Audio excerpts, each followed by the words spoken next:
అందరికీ నమస్కారం. నేను మీ doctor Venugopal, consultant physician at Venu Vidya hospital Nalgonda. So ఇప్పుడు మనము హై బీపీ, లో బీపీ వీటి సిమ్టమ్స్ గురించి తెలుసుకుందాం.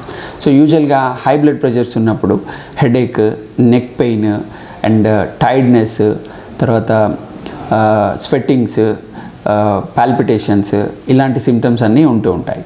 And low BP and blood pressure లో ఉన్నప్పుడు కళ్ళు తిరగడము, అన్కాన్షియస్ అవ్వడము అండ్ స్వెట్టింగ్స్ రావడము ఇలాంటి సిమ్టమ్స్ ఉంటూ ఉంటాయి. అండ్ బ్లడ్ ప్రెషర్స్ మరీ హై ఉన్నప్పుడు వామిటింగ్స్, ఆ తర్వాత అన్కాన్షియస్ అవ్వడము, స్ట్రోక్ లాంటివి ఇలాంటివన్నీ కూడా, స్ట్రోక్ అంటే either weakness, right sided weakness కానీ left sided weakness, facial weakness ఇలాంటి సిమ్టమ్స్ కూడా very high blood pressures with స్ట్రోక్లో ఉండే అవకాశం ఉంటుంది. ఇలాంటి high BP symptoms, high blood pressure symptoms అనిపించినప్పుడు ఖచ్చితంగా మీ నియర్ బై క్లినిక్ కానీ ఎక్కడికైనా ఇంట్లో home monitoring blood pressure devices ఉంటే బీపీ మానిటరింగ్ చేసుకొని మీ సిస్టోలిక్ బీపీ 140 పైన ఉన్న, డయాస్టోలిక్ బీపీ 85 పైన ఉన్న మీరు మీ డాక్టర్ని కలిసి తగిన సలహాలు తీసుకొని దాని ప్రకారం ట్రీట్మెంట్ చేసుకోవాల్సి వస్తుంది.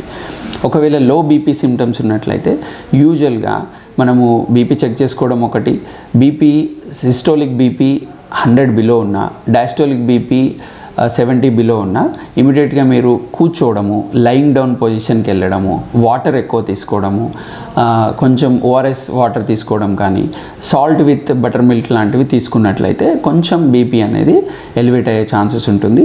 అండ్ బీపీ లో ఉన్నప్పుడు ప్రొలాంగ్డ్ స్టాండింగ్ అస్సలు ఉండొద్దు. అలా ఉంటే కళ్ళు తిరిగి పడిపోవడము, అన్కాన్షియస్ అవ్వడము ఇలాంటి రిస్క్ ఫ్యాక్టర్స్ ఉంటూ ఉంటాయి.